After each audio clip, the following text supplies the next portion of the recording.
इतनी रात को कौन आ गया? Hello sir.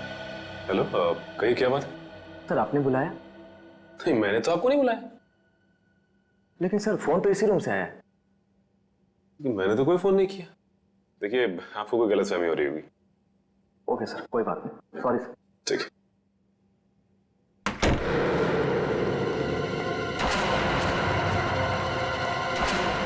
कमाल है, मैंने तो कोई फोन किया ही नहीं, तो फिर फोन कहां से है?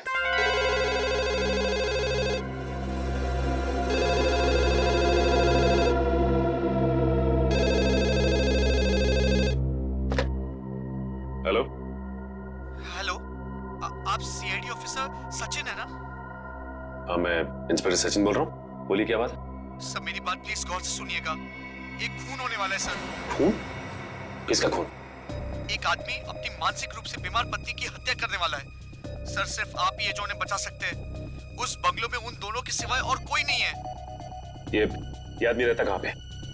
Hello hello hello.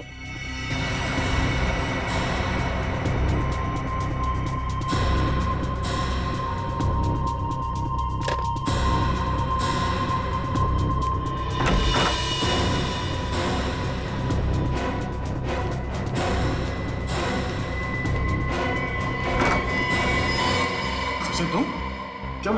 एक आदमी का फोन आया था, उसने कहा किसी की जान को खतरा है। सर, मुझे भी ऐसा ही एक फोन कॉल आया था। तुम्हें भी फोन कॉल है? क्या कहा उस फोन करने वाले ने? सर वो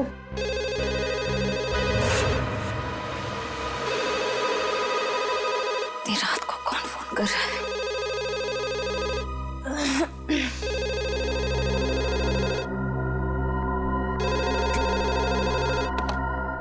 hello hello, inspector Shreya CID से। जी बोल रही हूँ। जी, मैं आपको बताना चाहती हूँ कि एक बुजुर्ग की जान को खतरा है। उनके रिश्तेदार उन्हें दौलत के लिए मारना चाहते हैं। कौन बोल रही हैं आप? कहाँ से बोल रही हैं? देखो, मैं कौन हूँ, कहाँ से बोल रही हूँ, ये जरूरी नहीं है। आपके पास सिर्फ 48 घंटे हैं उन्हें बचाने के लिए। Hello hello.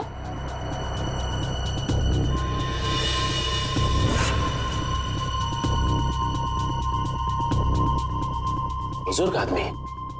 सर, मुझे जिस आदमी ने फोन किया उसने ये बताया कि एक मानसिक रूप से बीमार पत्नी को उसका पति मारना चाहता है। फोन पे जिस आदमी से मेरी बात हुई उसने ये नहीं बताया कि कौन मरने वाला है। हाँ वो तो हो गया, आज सेमिनार ठीक ठाक गिरा। ठीक है, गुड नाइट। ओके।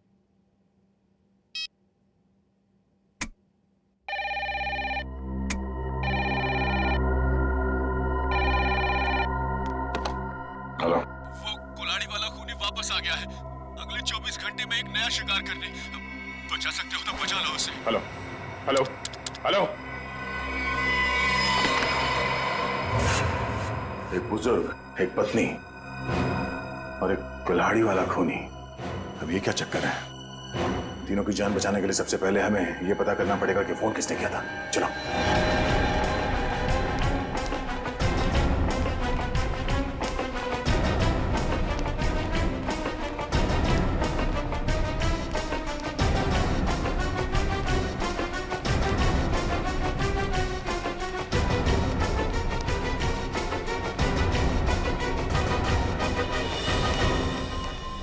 रिसेप्शन तो खाली है, कोई नहीं यहाँ पे। तो फिर फोन किसने किया सर यहाँ से?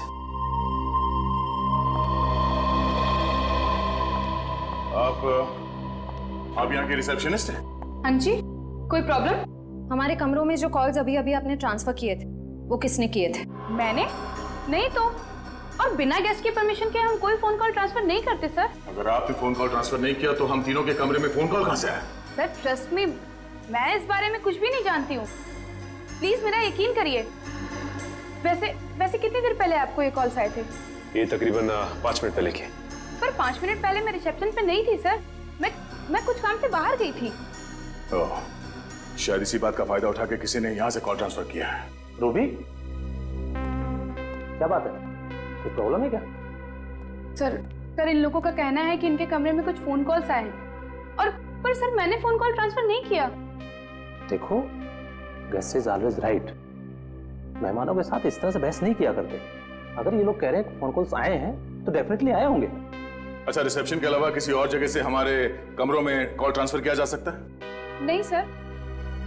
ओह, इसका मतलब है कॉल ट्रांसफर यहाँ रिसेप्शन से ही किया गया है। मगर सर, हाँ सर, जाने से पहले मैंने चंदर को यहाँ रुकने के लिए कहा था। ये चंदर कौन है? हमारे स्टाफ का मेंबर है सर। और ये चंदर इस वक्त कहाँ है? हाँ,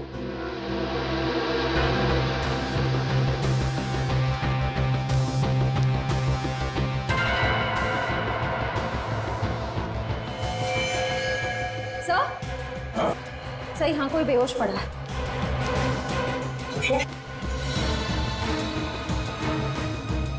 मैम प्लीज जरा पानी लेके आइए। या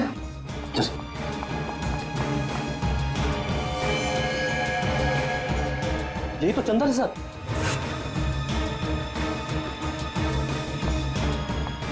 ये लीजिए।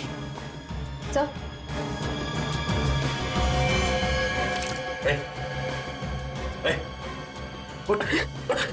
किसने किया? हाँ? कैसे हुआ? सर, मैं यहाँ पर बैठा था, किसी ने मेरा सर पे बहुत जोर से मारा। कौन था वो? चेहरा देखा उसका? हाँ सर, तो वो एक औरत और एक आदमी। उसका स्केच बना सकते हो? हाँ सर, हाँ। ठीक है। मैनेजर साहब, एम्बुलेंस को फोन करो, हॉस्पिटल ले जाना पड़ेगा इसे, जल्दी। सर, जरूर वो लोग हम पर नजर रखे हुए थे। उन्हें ये पता था कि हम कौन सी होटल में ठहरे, कौन से रूम्स में ठहरे। हाँ सर, अगर इन हादसों के बारे में उन्हें हमें बताना ही था तो सुबह जब हम सेमिनार में आए थे तो भी बता सकते थे। इतनी रात को फोन करके बताने का क्या मतलब? ये सब एक इत्तेफाक नहीं है, सोचा समझा गया प्लान है ये। पहले हमारा यहाँ किक्कर जैसी जगह पे सेमिनार के लिए आना, उसके बाद हमारे कमरों में फोन कॉल्स। पहले में ये पता करना होगा कि वो 3 लोग कौन हैं जिन पे हमला होने वाला है। हाँ अभिजीत, छोटा सा शहर है ये किक्कर, मगर पता तो करना पड़ेगा ना कि कौन है वो बीमार औरत जिसका पति उसे मारना चाहता है, और वो बुजुर्ग जिसके पोते पोतियां उसकी जान लेना चाहते हैं। नहीं नहीं नहीं, तुम्हारे आने की जरूरत नहीं है। श्रेया गई है पता करने के लिए, आ रही होगी। अच्छा अभिजीत, सिर्फ ये पता करना कि हमारे क्रिमिनल डेटाबेस में ऐसे कौन अपराधी है जो कुल्हाड़ियों से खून करते हैं और जो हाल ही में जेल से छूटा हो। Okay okay, thanks thanks. Sir, हाँ सर, पूरे किक्कर शहर में 6 औरतें जो दिमागी तौर से बीमार हैं। उनमें से 4 औरतों का ट्रीटमेंट हॉस्पिटल में चल रहा है और 2 औरतें हैं जो घर पर रहती हैं। उन 2 औरतों में से एक औरत है जो शादीशुदा है, मल्लिका। मल्लिका, और वो बुजुर्ग? सर, ये है वो बुजुर्ग की फोटो। इनका नाम केतन है, किक्कर शहर के सबसे बड़े रईस हैं। अगर इन्हें कुछ हो जाए तो इनकी पूरी जायदाद उनके पोते पोतियों को जाएगी। मल्लिका और केतन, इनके घर चल के देखना पड़ेगा। सर, क्यों ना मल्लिका के पति और केतन के रिश्तेदारों को हम गिरफ्तार कर लें? नहीं श्रेया, जुर्म करने का सोचना गुनाह नहीं है, जुर्म करना गुनाह है। इन लोगों को बिल्कुल भनक नहीं लगनी चाहिए कि हमें सब पता चल गया है। रंगे हाथों पकड़ना इन सबको। सर, हाँ? ये रहे उन 2 लोगों के स्केच जिन्होंने चंदर पर हमला किया और उसे बेहोश किया। ये दोनों तो? हाँ सर, ये दोनों वही हैं जो हमें सेमिनार में मिले थे।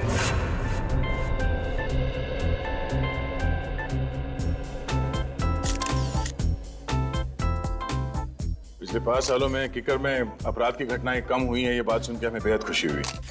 और हम लोग यही उम्मीद करते हैं कि आने वाले सालों में किक्कर और भी सुरक्षित और शांतिप्रिय क्षेत्र बन जाएगा। सर, ये जरूरी तो नहीं कि जो आंकड़े आपके पास हैं वही सही हों। ये भी तो हो सकता है कि जुर्म उतने ही हो रहे हों लेकिन लोग रिपोर्ट नहीं लिख पा रहे हैं। देखिए, अगर ऐसा है तो कानून के लिए बेहद शर्मनाक चीज है। जिस दिन लोगों के मन से कानून का विश्वास उठ जाएगा, उस दिन वो अपने साथ हो रहे अत्याचार हमारे पास आके बताना बंद कर देंगे, और उस दिन इस देश की डेमोक्रेसी, यहाँ का प्रजातंत्र पूरी तरह ढह जाएगा। आप बिल्कुल ठीक कह रहे हैं सर। आम आदमी को सीआईडी और पुलिस पर पूरा भरोसा रखना चाहिए और उनसे कुछ भी मदद लेने में बिल्कुल हिचकिचाना नहीं चाहिए।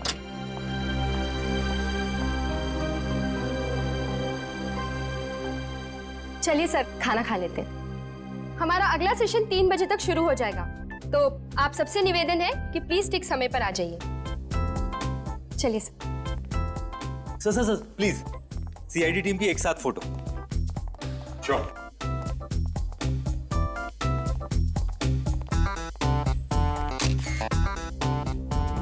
Thank you sir. इन दोनों के बारे में अभय और माया से पता करो और इन दोनों को उनके ऑफिस बुलाओ। ये सब बिल्कुल झूठ है सर। भला क्यों हम किसी पर हमला करेंगे? अगर आप लोगों ने कुछ नहीं किया तो फिर चंदर ने आप ही लोगों का स्केच क्यों बनवाया? अब हमें क्या पता सर, आप चंदर से ही पूछ लीजिए ना। चंदर से पूछ चुके, इसीलिए तो आप तक पहुंचे। अब ये बताइए कि आप लोग क्या गैलेक्सी स्टार में अक्सर जाते थे? जी हाँ सर, जब भी हम किक्कर आते हैं होटल गैलेक्सी स्टार में ही ठहरते हैं, लेकिन कल रात हम वहां नहीं गए थे। अच्छा, जब भी किक्कर आते वही रुकते, पर कल रात नहीं रुके। कोई खास वजह? हाँ, क्योंकि हमारी भतीजी की किक्कर में शादी हुई है और उसके बहुत कहने पर उस रात हम उसके घर ठहर गए थे। आप चाहे तो उससे पूछ सकते हैं। पूछ भी लेंगे और रिसेप्शन डेस्क पे लगे उंगलियों के निशान वो भी मैच करवा के देखेंगे। सर अगर आप चाहें तो हमारा लाई डिटेक्टर टेस्ट भी करवा सकते हैं। जब हमने कुछ किया ही नहीं तो भला हम क्यों डरे? सर मुझे लगता है कि ये लोग सच कह रहे हैं। कहीं ये चंदर हमें गुमराह करने की कोशिश तो नहीं कर रहा है? चंदर ने हमसे कहा कि किसी ने उसके सर पे पीछे से हमला किया था, तो फिर उसने उसका चेहरा कैसे देखा, स्केच कैसे बनवाया?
चंदर को पता था कि साक्षी और केतन अक्सर इस होटल में आते थे, इसलिए हमें भटकाने के लिए उन्हीं का स्केच बनवाया।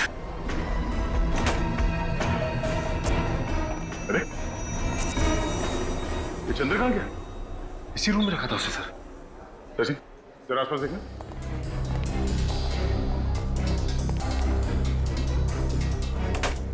सिस्टर, इस कमरे में वो चंदर नाम का जो पेशेंट था कहां गया? सर वो तो अपने कमरे में ही था, किसी ने बाहर निकलते हो तो देखा नहीं उसे। सर। हाँ सचिन। सर ये खिड़की तो बंद है, यहां से तो भागा नहीं, लेकिन ये कपड़े छोड़ गया।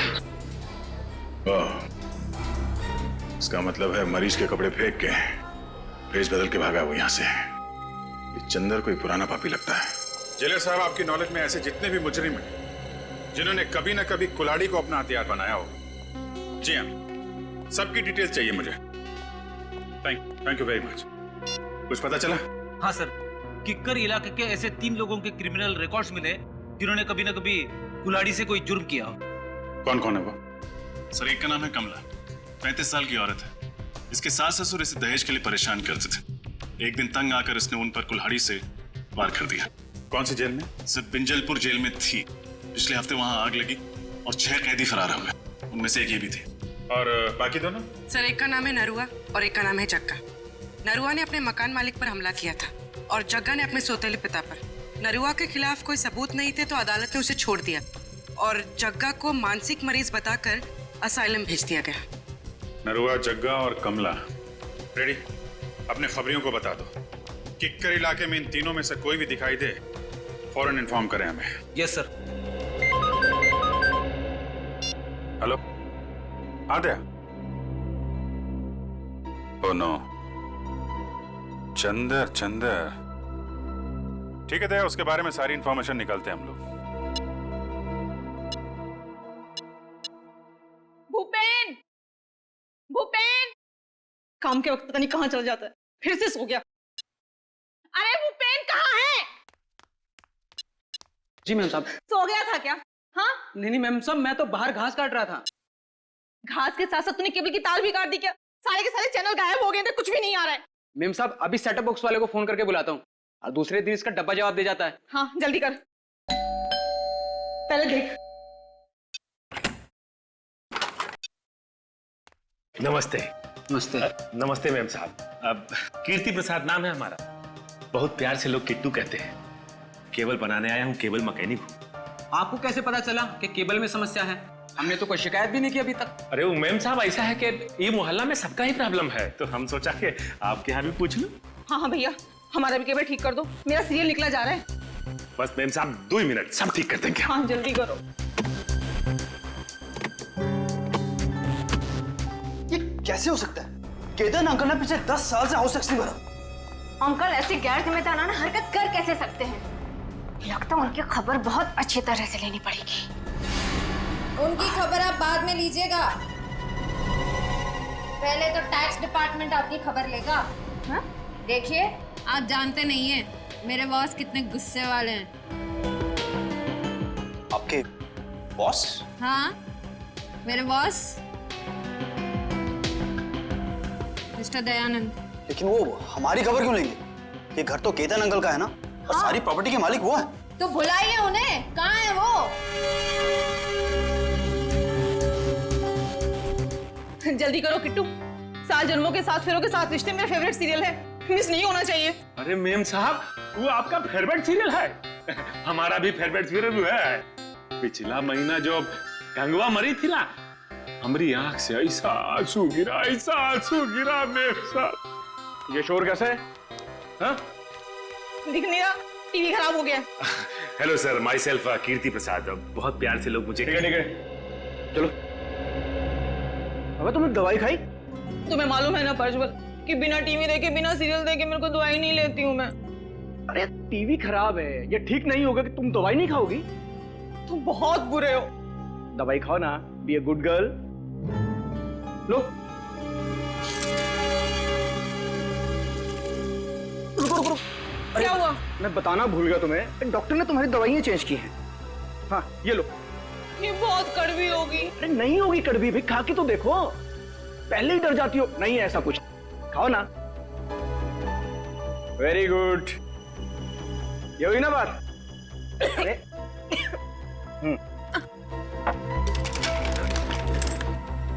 साहब क्या है कि आपका सेटअप बॉक्स में बारिश का वाटर घुस गया है, तो हम शाम को आगे ना आता हूँ।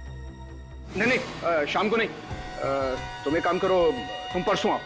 तुम्हारा दिमाग खराब हो गया है प्रज्वल। हाँ 3 दिन तक मैं बिना टीवी के कैसे रहूंगी? और किट्टू, हमारी छत तो टपकती ही नहीं है, तो सेटअप बॉक्स में पानी कहाँ से घुस गया? तो क्या है कि मैम साहब कोनो गीला हाथ लगाया होगा सेटअप बॉक्स पे। ये SBP ने लगाया होगा। गुस्सा मत करो ना, सब ठीक हो जाए। सुनो सही, कैसे रहूंगे? तो क्या है मैम साहब के हमारे पास वो सुखाने के लिए पंप नहीं है, तो हम लेके आते हैं। हाँ भैया। अच्छा मैम साहब। क्या गिराया तूने? तोड़ा तो नहीं कुछ? अरे नहीं साहब कुछ नहीं। जाओ यहाँ से। हाँ हम आते हैं सर। क्यों गुस्सा कर रही हो तुम?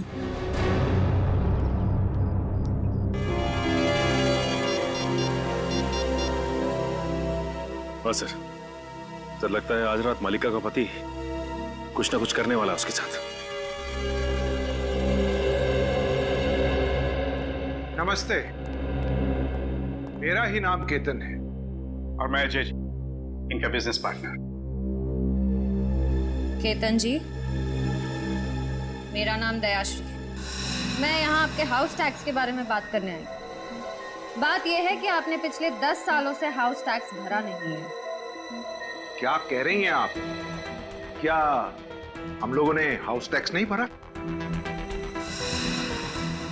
हमने भरा तो है।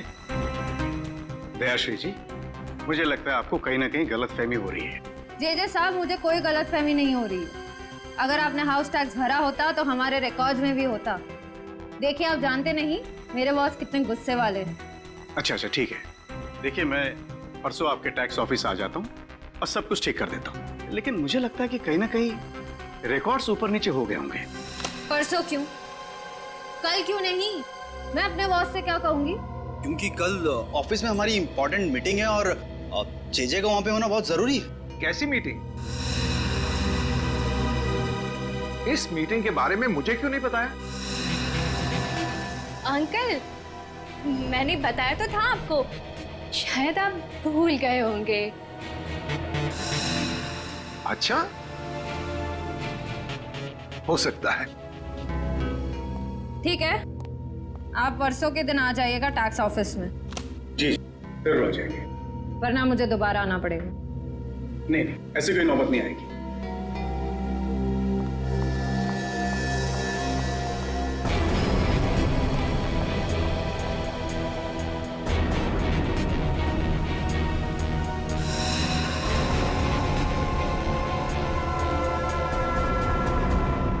हाँ, किकर से भागा हॉस्पिटल से? नहीं, मुझे नहीं लगता बहुत दूर गया होगा। हाँ नहीं, जैसे ही कुछ पता चलता है मुझे इन्फॉर्म कर। तेरे को जितना बोला गया है उतना कर, ठीक है? चंद्र के बारे में कुछ पता चला? हमारे रिकॉर्ड्स में कुछ इन्फॉर्मेशन है? हाँ सर, उसी फोटो को स्कैन करके मैच करने की कोशिश कर रहे। पूर्वी, थोड़ा जल्दी करो, चंद्र हमारे हाथ से निकलना नहीं चाहिए। सर बस 2 मिनट। हाँ दया सर। यस सर, उसी काम में लगे हुए हैं सर। जैसे ही चंद्र की कोई इन्फॉर्मेशन मिलती है मैं आपको फोन करता हूँ। Yes sir. सर। हाँ बोलिए। सर चंद्र की इन्फॉर्मेशन मिल गई सर, ये देखिए। सर चंद्र का असली नाम मुंगेरी है। ये एक छोटा मोटा चोर है और कई बार जेल के चक्कर काट चुका है। अभी इसका बैंड बजाते सर, सीआईडी को चकमा देकर भाग रहा था। रहता कहाँ है? सर इसका कोई परमानेंट एड्रेस नहीं है। जब भी जेल से छूटता है तब नया ठिकाना बना लेता है। बड़ा ही पहुंचा हुआ खिलाड़ी है। आज तो आएगा ही। कब तक आंख में चोली खेलेगा हमारे साथ? सर इस चंद्र तक हम पहुंचेंगे कैसे? वो है ना हमारा खिलाड़ियों का खिलाड़ी, वो ला के देगा हमें चंद्र की कुंडली। कौन सर? तुम्हारा दोस्त ढेंचू। ढेंचू? हाँ फ्रेडी, ढेंचू को चंद्र की सारी इंफॉर्मेशन दे दो। उससे कहो कि घंटा पूरा होने से पहले मुझे उसका ठिकाना चाहिए। Yes sir.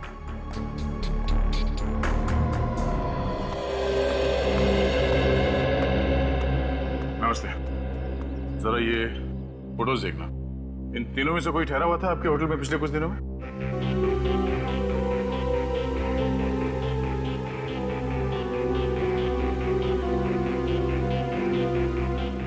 ठीक है, थैंक यू। नहीं सर, ये तीनों तो नहीं आए थे, पर एक अजीब सा आदमी आया था जिसकी दाढ़ी थी और दिन में काला चश्मा पहन के रखा था और उसके पास में आईडी कार्ड भी नहीं था। आईडी प्रूफ नहीं था और आपने उससे होटल में ठहरने दिया? नहीं सर, बगैर आईडी के तो हम किसी को होटल में नहीं ठहराते। पास में ही सेवापूर्ण नाम का गेस्ट हाउस है, मैंने उसे वहां भेज दिया। सेवापूर्ण गेस्ट हाउस? हाँ सर, ऐसा एक आदमी आया तो है यहाँ पर, 10 दिन से यहीं पर रुका है। अभी भी होटल में ही है? जी नहीं, अभी तो बाहर गया है, शाम तक ही लौटेगा। बिना आईडी के तुमने उसे 10 दिन यहाँ पे ठहरने दिया? हाँ, जानते हो ना ये गैर कानूनी है। सरकार के नियमों को तोड़ा है तुमने। गलती हो गई सर, आगे से किसी को भी बिना आय कार्ड के नहीं रुकने दूंगा। जरा ये फोटो देखो, इन दोनों में से कौन था वो? नहीं सर, इनमें से तो किसी के जैसा नहीं दिखता। उसकी तो दाढ़ी थी सर। दाढ़ी मुझ नकली भी हो सकती है, ध्यान से देखो और पहचानो कौन है वो। नहीं सर, दाढ़ी हटाने के बावजूद भी वो इनमें से किसी के जैसा नहीं दिखेगा। अच्छा, तुम्हारे होटल में सीसीटीवी कैमरा है जहाँ पे उसका चेहरा देख सकते हैं? नहीं सर, छोटा सा गेस्ट हाउस है, गलती से कभी कभार 1-2 लोग आ जाते हैं, वो सीसीटीवी कैमरा अफोर्ड नहीं कर सकते ना सर। उसके बारे में कुछ बता सकते हो? कब उठता है, कहाँ जाता है, कब लौटता था वो? नहीं सर, उसके आने जाने का तो कोई ठिकाना नहीं था। कभी कभी सुबह निकल जाता था, कभी दोपहर को, कभी शाम को जल्दी लौट आता था, तो कभी कभी रात के 3-4 भी बज जाते थे सर। अच्छा,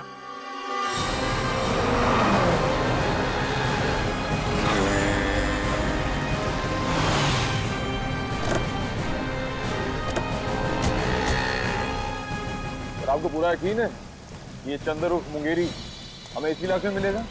ढेंचू ने तुम यही बताया था और उसकी खबरें अक्सर सही होती। और वैसे भी चंद्र अपना कर वाला काम निपटा चुका है। ये बात तो तय है कि हॉस्पिटल से भागकर वहां नहीं जाएगा। सर ये भी तो हो सकता है कि हॉस्पिटल से निकलने के बाद चंद्र किसी और शहर चला गया। होने को तो कुछ भी हो सकता है निखिल, लेकिन चंदर का अपना घर यहाँ इस शहर में, चल के देखते हैं। सर काफी अच्छी प्लानिंग की थी इस 420 चंदर। जिस होटल में एसीपी सर ठहरने वाले थे वहीं जाके नौकरी करने लगे, वो भी बस 1 हफ्ते पहले। हाँ, घेचू ने कहा था ना कि चंदर पहले भी बहुत सारे फ्रॉड और 420 वाले काम कर चुका है, तो एक होटल में नौकरी करना उसके लिए कौन सा मुश्किल रहा होगा। सुनिए, ये आदमी चंदर, इसका घर कहाँ है? सामने दुकान पे पूछ लीजिए। Thank you.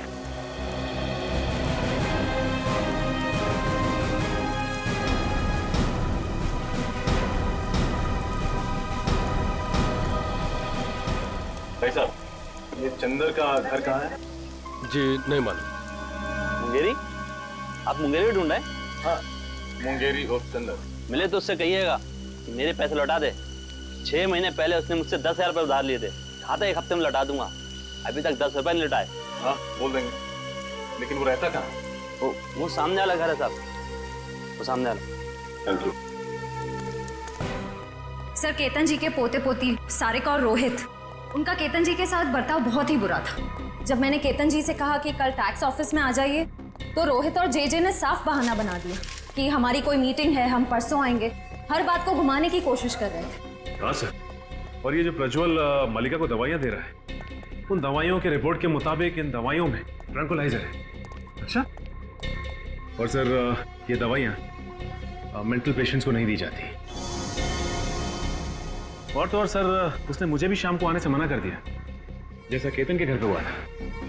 मतलब हमारा शक सही निकला, यही वो लोग हैं जिनकी हमें तलाश थी। अब बस इस सेवापूर्ण गेस्ट हाउस से हमें कुछ पता चल जाए। सर, ये एक बहुत ही शातिर खिलाड़ी है, हमें बहकाने की कोशिश कर रहा है। हाँ, पर ये बात तो तय है कि जो फोन कॉल्स हमें आए थे वो सही थे। 3 लोगों के खून होने वाले हैं। कोई तो है जो हमें चुनौती दे रहा है। तो सर, एक बात अभी तक पता नहीं चली कि तीसरा आदमी कौन है जिसका खून होने वाला है। हमें इन तीनों जगहों पर नजर रखनी होगी। अगर हम सही दिशा में जा रहे हैं तो बहुत जल्द पता चल जाएगा कि तीसरा खून किसका होने वाला है।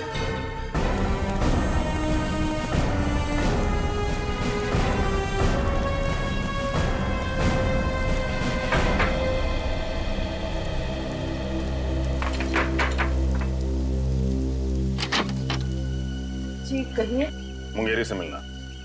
आप लोग? सीआईडी। निखिल, पूर्वी, देखो कहाँ।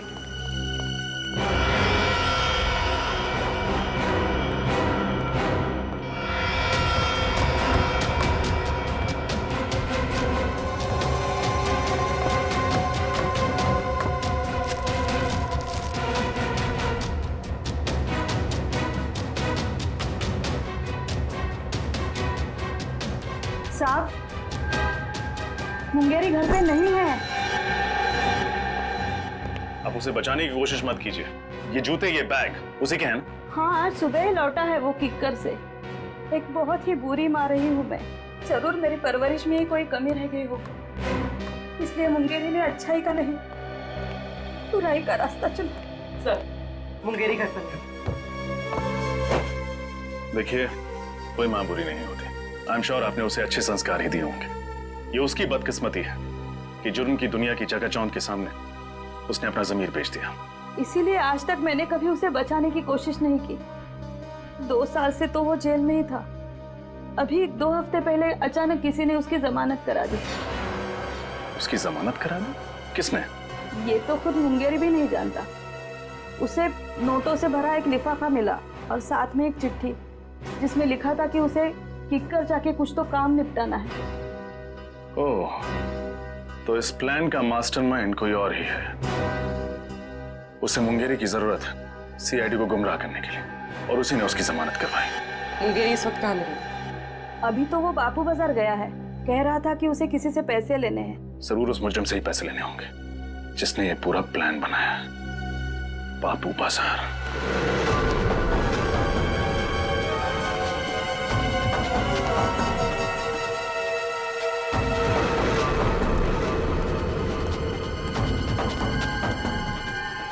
यहाँ देखते हैं। फिर वो रहा चंदर।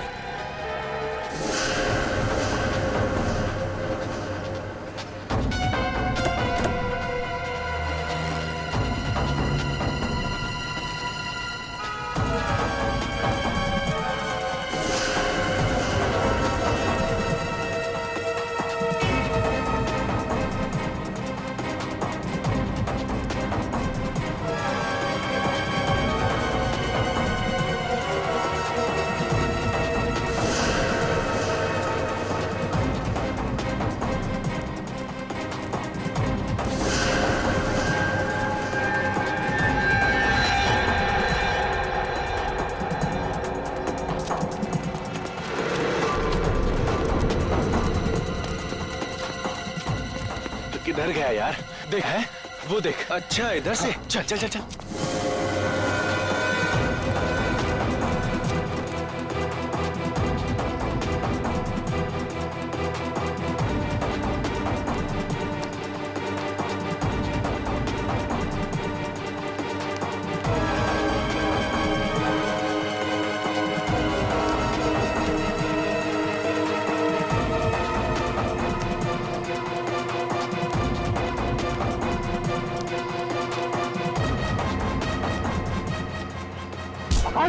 जल्दी भी क्या है मुंगेरी, हमसे 2 पल बात नहीं करोगे? बैक्सिन बैक्सिन बैग दे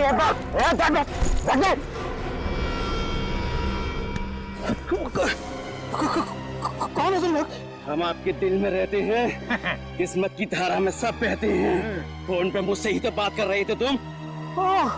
अच्छा रघु, लेकिन बॉस ने तो कहा था कि हम दोनों नहीं मिलेंगे। अबे बॉस ने तो ये भी कहा था कि सीआईडी से सावधान रहना, समझे? हाँ, लेकिन सीआईडी को मुझ पर शक नहीं हुआ। बेवकूफ, सीआईडी तुम्हारे घर तक पहुंच गई है। तुम्हें जिंदा रखेंगे तो सीआईडी हमारे कान में खतरे की घंटी बजाएगी। समझा? समझा? अबे चल, अबे चल। लेकिन मैंने किया यार।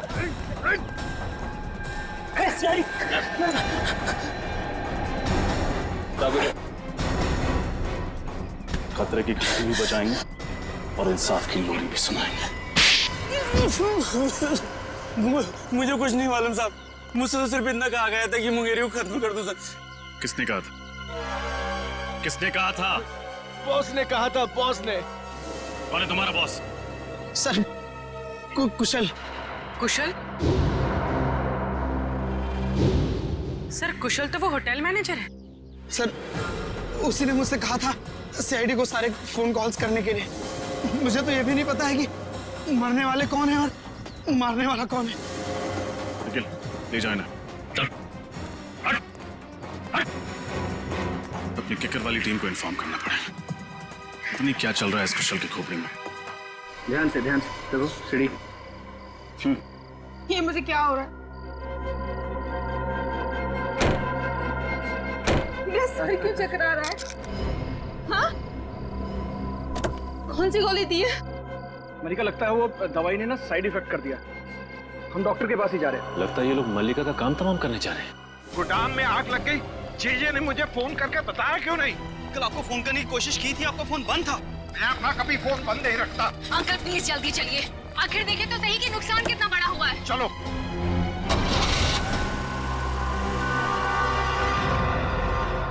मैं मल्लिका को इस तरह से मौत के मुंह में जाने नहीं दे सकता। कुछ ना कुछ करना होगा उसके लिए।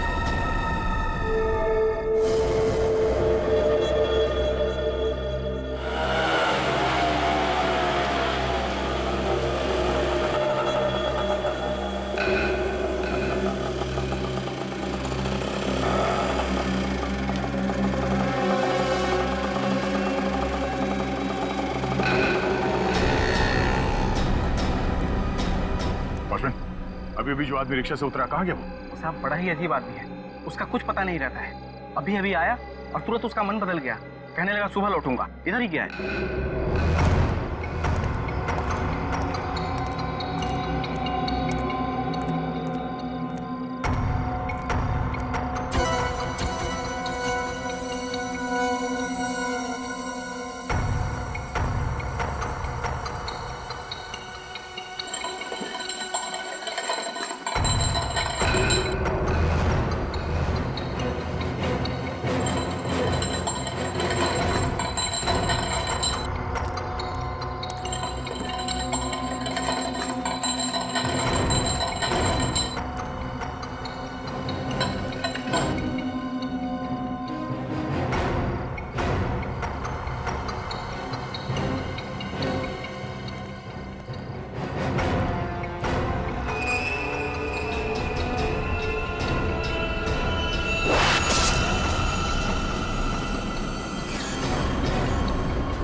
कुछ नहीं होने दूंगा मैं मलिका को।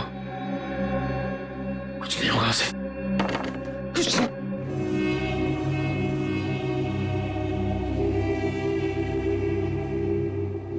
मलिका को कुछ हो तो नहीं किया, कुछ नहीं हो सकता उससे।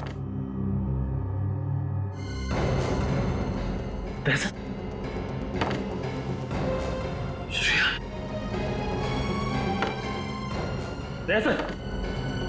श्रेया, श्रेया, श्रेया।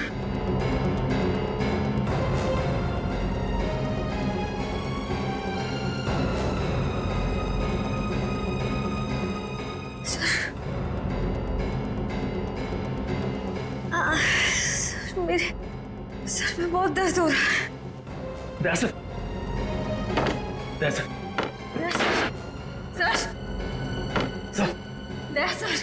सर, सर,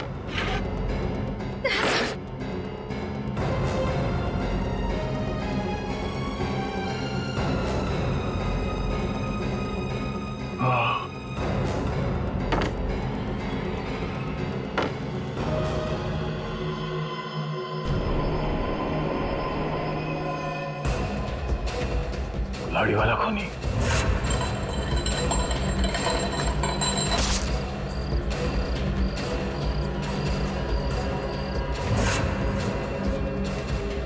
ये सब एक साजिश थी हमें बंदी बनाने की। क्या समझ? मल्लिका और केतन जी भी इस साजिश में मिले हुए। श्रेया, मुझे नहीं लगता मल्लिका और केतन इतने शातिर नहीं है। हाँ सर, उससे पहले कि वो उन तीनों का खून करे हमें बंदी बना लिया। सर, अगर हमारे यहाँ छूटने से पहले उसने उन लोगों को मार दिया तो?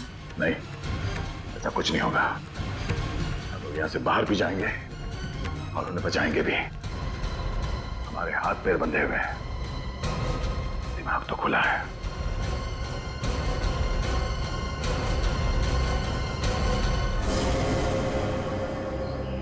क्या सोचा था तुमने? हमारे 3 ऑफिसर्स को गायब कर दोगे और हम मक्खियां मारते रहेंगे? माफ कर दीजिए साहब, मुझे माफ कर दीजिए। मैंने ये सब पैसों के लालच में किया है साहब। किसने दिए पैसे? कौन? वो अभय और माया है साहब। अभय और माया ना?